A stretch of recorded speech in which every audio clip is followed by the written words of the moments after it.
We're about to get off into so many rabbit holes here. This Do it. is the most contentious area of Egyptology is what we're about to get into. So all Make throughout Egypt great again. exactly all throughout Egyptian civilization, these people are longing for the time of Senefru. They're always looking back on it. So we know that Senefru was a very powerful king. Another little side thing that makes him interesting is, hey, try to pull up the Stela of Senefru. Stela, and then Senefru is going to be Sneferu. Sneferu. Yeah.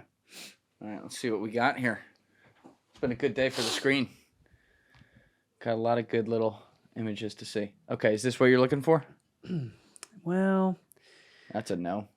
No. Okay. Well, distinctive maybe just delete everything other than the word Snefru. Maybe Snefru statue, even though it's not a statue, but that might come up. Okay, so that's a Senefru statue, but there's one where he depicts himself. So this is 3D relief, but there's one where he depicts himself in 2D relief, where he's facing to the side. All right, so type in 2D relief on the end of that. That's perfect.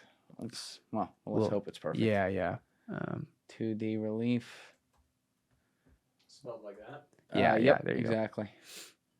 Oh, is this what we want? This also looks interesting as fuck. I'm not seeing it. It's not a very common thing. You know, it used to be in the back corner of the Cairo Museum, and nobody would ever see it. And now it's at the new museum, and I just happened to stumble across it. But anyways, so that's a depiction of Senefru. But the more famous one is him on this 2D plaque, and the way he depicts himself. Oh, that's it. I'm sorry, it's the long one. It's the fourth photo.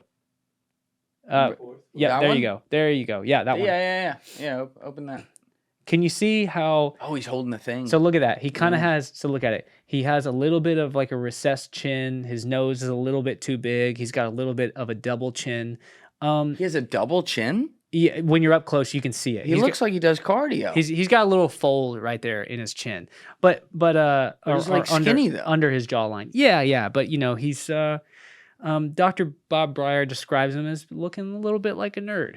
You know, he doesn't. So he wanted himself to look like that, double chin. It was a true depiction of who he was. He wasn't lying to you about the way that he looks. Oh, he was a man of the people. Respect. Yeah. He has a nose that's a little bit too big, a chin that's a little bit too recessed. Right. He doesn't have this huge, strong, masculine jawline. This is like the equivalent of no filter Instagram. Sure. Yeah. This is no filter Instagram basically, and so. You know, it looks like he's kind of an honest guy, you know, whereas a lot of pharaohs have that iconic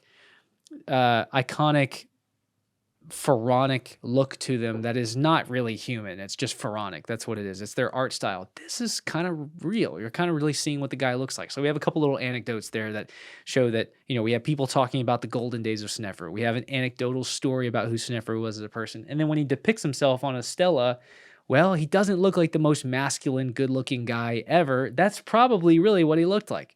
You know, he probably had a little bit of a chin and a nose that's a little too big, you know. So it's an interesting view into Senefru. All right. Now, the archaeological data behind Senefru's 3 pyramids. This is so entertaining, by the way. I'm mesmerized right now. So you have the Pyramid of Meidum, or Meidum. You have the bent pyramid, and then you have the red pyramid. The bent pyramid, the collapsed pyramid of Meidum. We're about to get off into so many rabbit holes here. This is the most contentious area of Egyptology is what we're about to get into. So he builds, basically what he wants to do is, you know, the step pyramid, it's obvious steps like this. Correct. What he wants is flat sides all the way down, smooth from, you know, a sharp point all the way down to the end. Now, this requires an effort that's never been seen before in Egypt. It requires smooth casing stones. So you have, you know, no matter how big you make it, eventually the pyramid is always going to have steps like this. Correct. So you need triangular stones that are placed here to make the sides smooth. This is something that hasn't been done before. And so the idea is that they're not really sure how to approach building something this big that's going to have these smooth sides and perfect casing stones. and they have a structure on the inside of the pyramid as well as a structure under the ground. So they have one of these rock cut tombs as well, that exists under the pyramid. Now, there's a lot of conflicting ideas here about, well, okay, could this be some kind of rock cut monument that's in the ground that the Egyptians later repurposed and turned into a tomb? And Senefru wanted to build his tomb up on top. There's so many levels and layers to this onion to peel back. It's a lot to go through, and it takes a lot of studying just to be an expert on like one pyramid and understand all the little nuances that go into it. But the traditional idea, and then we'll get into the contradictions and start peeling the onion. The traditional idea is that he didn't really know, or his architects, it's not him. He's the pharaoh. The architects didn't really know how to go about building this new thing that's going to exist. It's going to be a perfect pyramid. It's no longer 6 mastabas stacked on top of each other. It's totally new structure. It's going to be one solid pyramid. Except that's what we've thought for a long time, and that's what Egyptologists still currently say. However, Flinders Petrie, back in the early 1900s, when he draws his illustrations of the pyramid, there's a superstructure on the inside of it. Could we pull it up? Pyramid of Meidum. You can even spell it Medum, Medum. Okay. So he's building this idea is that it was this structure where the corners weren't, the corners were built on shaky, soft stone ground, and the foundation wasn't strong enough. So you see how there's a tower sticking out of the middle of that? Yes. So originally, wait, that base is like kind of withered away, right? Yeah, the base is completely withered away. All right, so the traditional idea here is that he was building one complete solid structure, and that was going to be one complete solid pyramid, the same way Khufu's pyramid is, as far as we know, because it hasn't fallen apart like this. And if we cut it in half like a cake, you'd learn a lot. It's really hard to learn a lot when you're just looking at it from the outside and going through the chambers on the inside, Right. trying to understand as the courses of stone change. Well, what's going on in this passageway? It's really hard to diagnose or get an actual idea of what's going on the inside. This one has fallen apart. So the traditional idea is that the corners of the building were uneven, and that eventually the outer stones just slid off the side. It wasn't stable enough to still be standing.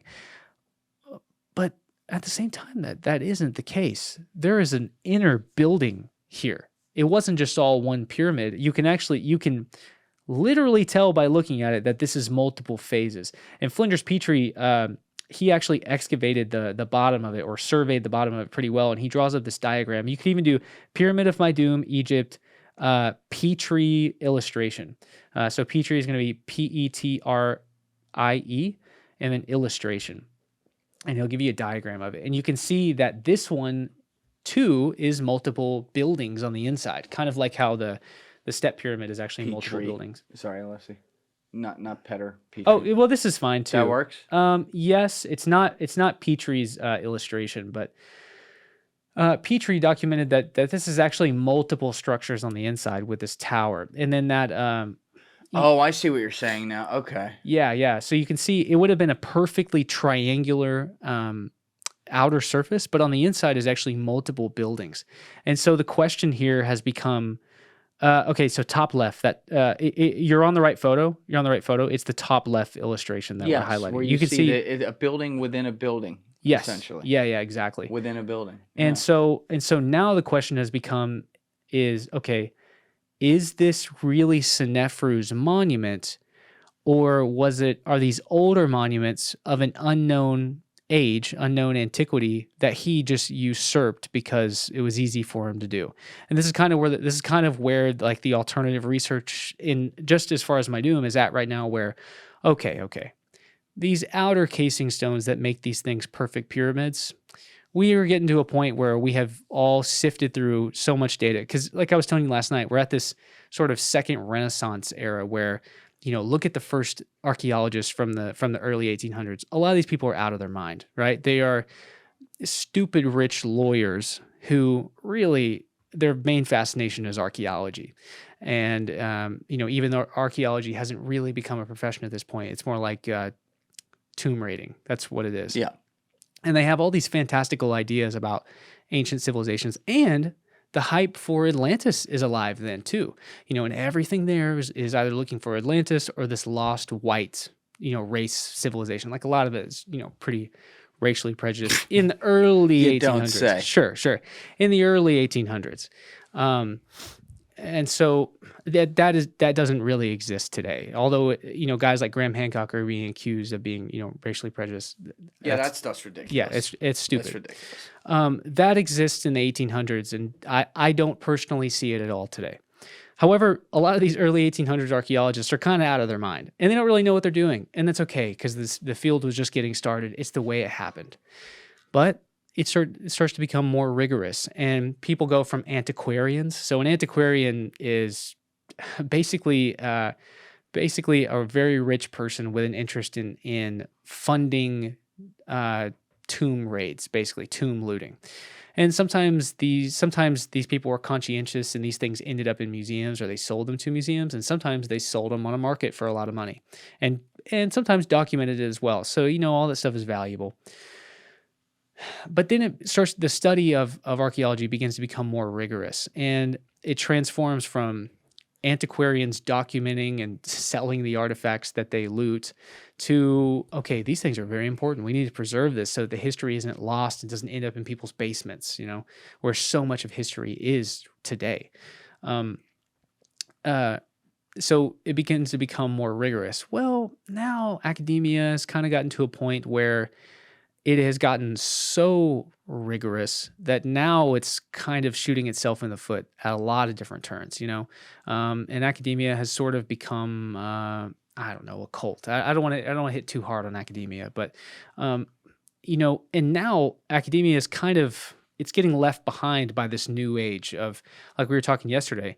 I could legitimately, if I decided to spend the next 5 to 10 years studying on my own, I could legitimately become the world's leading expert on the Great Pyramid from my bedroom. No. Today, yeah, I see what you're saying. Yeah. Today I could do that. Yeah. Academia's got to learn to deal with this in one way or another. But what do you think that is that they still haven't caught up?